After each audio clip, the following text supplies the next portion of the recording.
Notre-Dame d'Akita. C'est le nom sous lequel les catholiques désignent la Vierge Marie telle qu'elle est apparue à sœur Agnès Sasagawa Katsuko en 1973 à Akita, au Japon. La statue de la Vierge Marie présente dans la chapelle du couvent a été l'objet de 101 lacrymations inexpliquées entre le 4 janvier 1975 et le 15 septembre 1981, ainsi que de pertes de sang.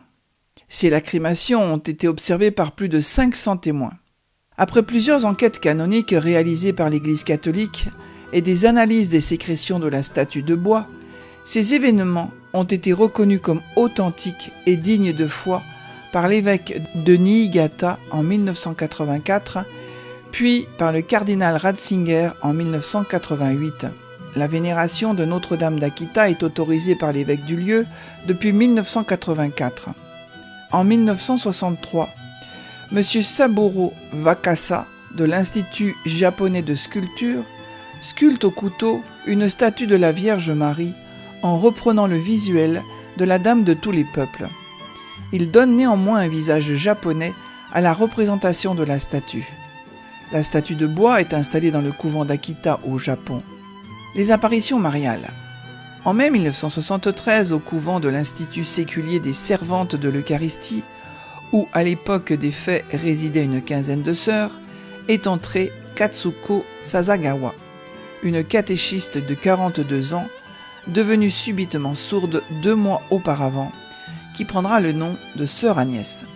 Ce couvent se trouve sur une colline proche de la ville d'Akita, au nord de la côte du Japon qui regarde vers la Chine, dans le diocèse de Niigata, un des moins favorisés du Japon. Le 12 juin 1973, entrant dans la chapelle de la communauté, Sœur Agnès est frappée de voir un rayonnement extraordinaire émaner du tabernacle.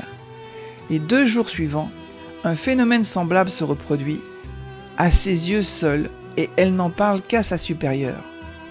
Sœur Agnès reçoit ensuite un stigmate sanglant à la main gauche qui ne disparaîtra définitivement qu'en septembre 1973. Le 5 juillet 1973, durant la nuit, la voyante se rend dans la chapelle pour prier devant la statue de Notre-Dame d'Akita. C'est alors qu'elle voit et entend la statue lui parler. 2 autres apparitions se produisent le 3 août et le 13 octobre 1973, toujours devant la statue.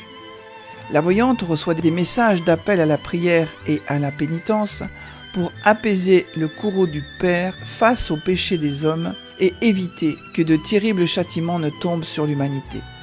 Les lacrymations de la statue. De 1975 à 1981, la statue elle-même va être l'objet de phénomènes mystiques inexpliqués. Apparition de stigmates avec ruissellement de sang, mais surtout 101 lacrymations, où la statue pleure devant plus de 500 personnes, avec parmi eux des évêques, des scientifiques et même la télévision japonaise qui en a diffusé les images. Ces témoins étant aussi bien des chrétiens que des non-chrétiens. Les sécrétions prélevées sur la statue sont examinées par le professeur Kaoru Sajisaka, qui conclut que ces sécrétions, tant le sang que les larmes, sont d'origine humaine. L'analyse scientifique du phénomène conclura qu'il est scientifiquement inexpliqué. Reconnaissance officielle. Monseigneur Ito a publié une lettre pastorale en date du 22 avril 1984, dans laquelle il déclare authentiques et dignes de foi les événements d'Akita et étend la vénération de Notre-Dame d'Akita à tout son diocèse en attendant le jugement définitif du Saint-Siège. En 1988, le cardinal Joseph Ratzinger, préfet de la Congrégation pour la doctrine de la foi, conforte Monseigneur Jean Shojiro Ito dans sa décision en reconnaissant officiellement les événements d'Akita comme authentiques, ainsi que les messages donnés par la Vierge qui sont fiables et dignes de foi. Monseigneur Ito, après avoir reconnu officiellement les apparitions à Pâques 1984, a déclaré dans une interview que les faits d'Akita se situent dans le prolongement de Fatima, en particulier les secrets de Fatima. Il a déclaré Je crois que le troisième message d'Akita est étroitement lié au message de Fatima. Même après avoir reçu le message de Fatima, les gens ne se sont pas repentis. Notre-Dame se devait de rappeler et de raviver le message de Fatima. Voici les 3 messages de Notre-Dame d'Akita. Le premier message du 6 juillet 1973 de Notre-Dame d'Akita fut un appel à la prière et au sacrifice pour la gloire du Père et le salut des âmes. La Sainte Vierge s'adresse à sœur Agnès sur le ton de la confidence. La statue de la chapelle, tout de bois qu'elle soit, s'enquiert de la santé de sa petite novice, lui demande de prier pour le pape, les évêques et les prêtres, et lui promet la guérison de sa surdité qui se produira en effet 9 ans plus tard. Une plaie qui saigne est apparue sur la main droite de la statue en bois de Notre-Dame d'Akita dans la chapelle. D'autres jours, le visage de la statue de Marie saignait. Cet écoulement de sang est significatif. Il sera versé pour la conversion des hommes et en réparation des péchés. La dévotion au Sacré-Cœur ajoutée à la dévotion au précieux sang. Le deuxième message du 3 août 1973 de Notre-Dame d'Akita a été pour la prière, la pénitence et de courageux sacrifices pour adoucir la colère du Père. La Sainte Vierge demande des consolateurs pour son Fils qui fasse réparation dans une vie pauvre et humble. Sans trop vous attacher à la forme, soyez fidèles et fervents à la prière pour consoler le Maître. Ces 3 clous sont la pauvreté, la chasteté et l'obéissance. Le fondement, c'est l'obéissance. À compter du 20 septembre 1973, la statue de Notre-Dame d'Akita a commencé à transpirer de la face aux pieds. Des larmes commencèrent à couler sur le visage. En outre, une odeur très agréable était ressentie dans la chapelle. Le troisième message du 13 octobre 1973 de Notre-Dame d'Akita est le suivant. Comme je vous l'ai dit, si les hommes ne se repentent pas et ne s'amendent pas par eux-mêmes, le Père infligera un châtiment terrible à toute l'humanité. Ce sera un châtiment plus grand que le déluge, comme on n'en aura jamais vu avant. Un feu tombera du ciel et va faire disparaître une grande partie de l'humanité. Les bons comme les mauvais, n'épargnant ni les prêtres ni les fidèles. Les survivants se trouveront si désolés qu'ils envieront les morts. Les seules armes qui vous resteront seront le rosaire et le signe laissé par mon Fils. Chaque jour, récitez les prières du rosaire. Avec le rosaire, priez pour le pape, les évêques et les prêtres. Le travail du diable s'infiltrera même dans l'Église, de manière que l'on verra des cardinaux s'opposer à des cardinaux et des évêques contre d'autres évêques. Les prêtres qui me vénèrent seront méprisés et combattus par leurs confrères. L'Église et les autels seront saccagés. L'Église sera pleine de ceux qui acceptent des compromissions, et le démon pressera de nombreux prêtres et des âmes consacrées à quitter le service du Seigneur. Le démon va faire rage, en particulier contre les âmes consacrées à Dieu. La pensée de la perte de tant d'âmes est la cause de ma tristesse. Si les péchés augmentent en nombre et en gravité, il ne sera plus question de pardon pour eux. Parle avec courage à ton supérieur. Il saura encourager chacune d'entre vous à prier et à accomplir des œuvres de réparation.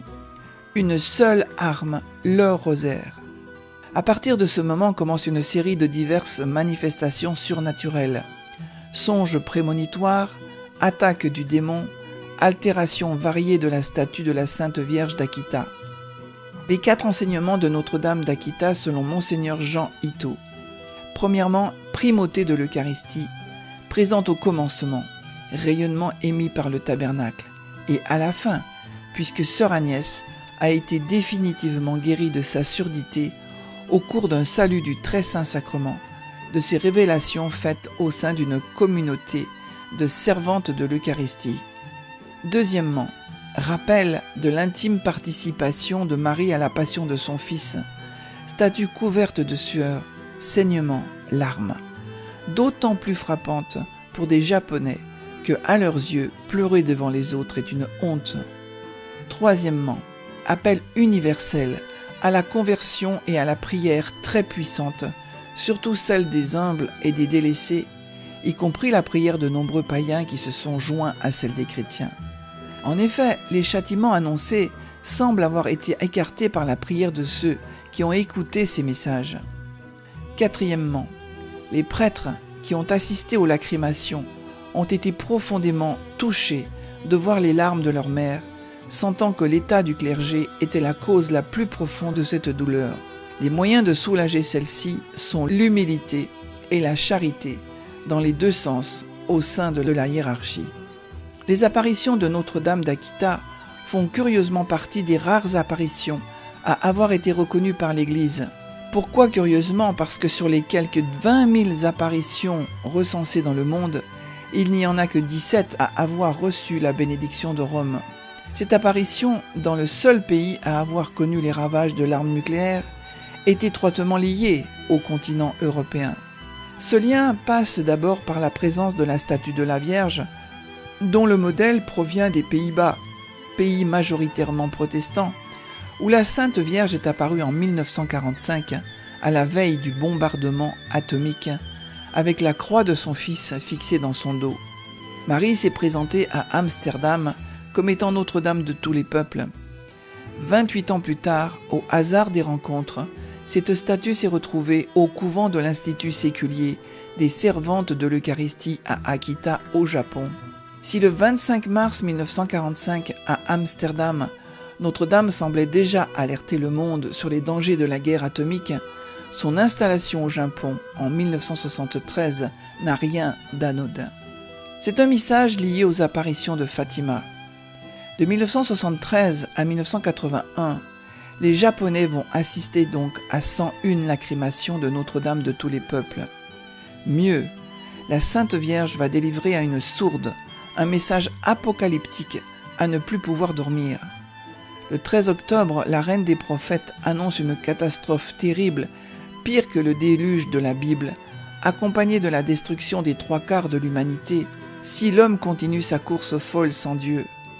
Elle prévient d'une terrible catastrophe où les survivants envieront les morts.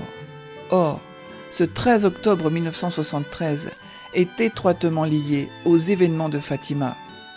56 ans plus tôt, jour pour sa dernière apparition, Notre-Dame de Fatima prenait à partie 70 000 personnes réunies à la Cova da Iria au Portugal, avec un soleil ivre qui allait faire mine de s'écraser sur la terre. En 1917, à Fatima, la Vierge a réalisé un miracle unique et grandiose, car annoncé à l'avance, afin, disait-elle, que tout le monde croit. Si le miracle était bien visuel en 1917 et est resté sans conséquence pour les 70 000 curieux, en 1973, au Japon, Notre-Dame met des mots sur la catastrophe qui s'annonce. Au Japon, la Vierge en larmes insiste inlassablement. Elle souhaite faire comprendre dans un message à Sœur Agnès que le Christ est réellement présent dans l'Eucharistie, comme si plus personne n'y croyait. À Akita, Notre-Dame explique, insiste sur les souffrances de son Fils qui nous permettent d'être encore en sursis. J'ai empêché la venue de calamité en offrant au Père les souffrances endurées par le Fils sur la croix. Le rosaire, la seule arme efficace. À Hiroshima, le 6 août 1945, à 8h31, population civile du Japon découvre les ravages de la bombe atomique. Aucun survivant à 1200 mètres du centre de la bombe. Les victimes meurent sur le coup, brûlées par 300 000 degrés Celsius. Or, à 100 mètres de l'explosion, un groupe de jésuites missionnaires allemands s'en sort miraculeusement. Leur maison typiquement japonaise reste debout. Nous avons survécu parce que nous vivions le message de Fatima. Nous avons vécu et prié le rosaire quotidiennement dans cette maison, explique le père Schaeffer. À ce jour, le miracle, comme tant d'autres, reste inexpliqué par la science. Même protection à Nagasaki. Cette fois, ce sont les franciscains de Saint-Maximilien Kolbe qui seront protégés. Tous récitaient le rosaire quotidiennement. Celui qui se confie à moi par le rosaire ne périra pas, disait la Vierge à Saint-Dominique. Ceux qui le propageront seront secourus par moi dans toutes leurs nécessités. Prière à Notre-Dame de tous les peuples d'Akita. Donnez-moi de prier votre prière à Jésus avec ferveur, en réparation des péchés de l'humanité.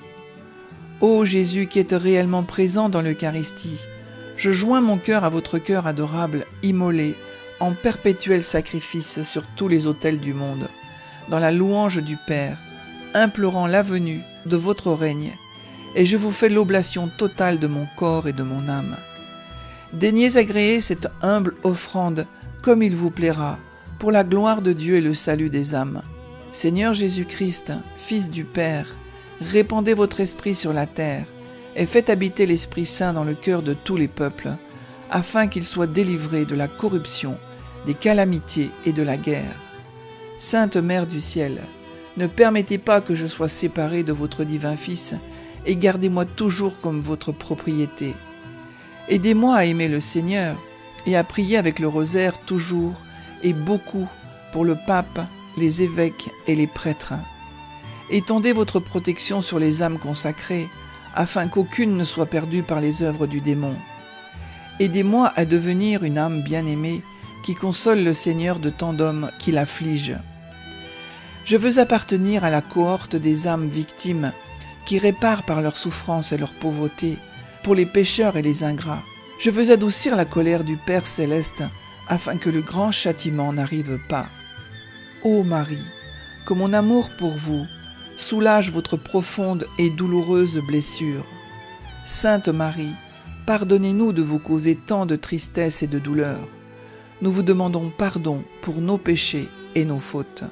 Protégez-nous, aidez-nous. Amen.